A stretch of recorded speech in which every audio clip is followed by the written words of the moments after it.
বিসমিল্লাহির রহমানির রহিম। আল্লাহ পাক রব্বুল আলামিন সৃষ্টি করছে মানুষকে। আল্লাহ পাক রব্বুল আলামিন মানুষ সৃষ্টি করার আগে আদম আলাইহিস তৈরি করার পরে আদম আলাইহিস সালামের মাধ্যমে মানুষ সৃষ্টি হয়েছে। সেখানে সবার আগে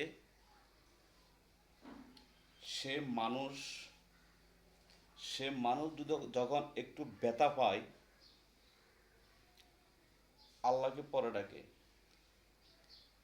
কারা ডাকে জানেন? আগে একটা উষ্টা খাওয়ার সাথে সাথে উফ, ও মা, মা করে চিৎকার মারে। মা। আল্লাহ সৃষ্টি করছে, আল্লাহর আগে কাকে ডাকে? মা। ও মা, ব্যথা পাইছি মা, একটু জ্বর উঠছে, চিৎকার মারে, মা করে চিৎকার মারে। সে মাকে এদেশের এখন বর্তমান সন্তানেরা কষ্ট দিতে ভেদাভেদ করে না।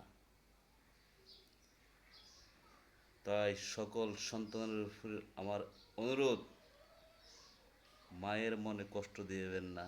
কারণ আপনি একটু ব্যথা পাওয়ার সাথে সাথে যে আপনার মুখ থেকে প্রথম শব্দটা বার হয়েছিল হলো মা।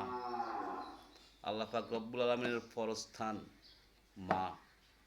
যার মা নাই সে বুঝে, যার বাবা নাই সে বুঝে মা। মা কি জিনিস, মা কি মধু, মা কি স্বর্গ, মা কি নর্গ, মা কত বড় সম্পদ। যার নাই একমাত্র সে বুঝে মার ব্যথা। মাকে কেউ কষ্ট দিতে চেষ্টা করবেন না।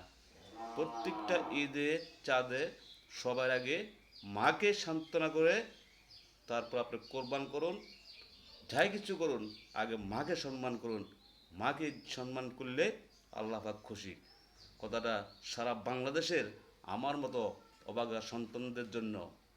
আমি যখন মাহারা, আমি যখন এতিম, আমি বুঝি মার মর্ম কী, মার কত যন্ত্রণা। মা যাদের নাই তারা কত অসহায়। আল্লাহ হাফেজ, ভালো থাকবেন। আসসালামু আলাইকুম।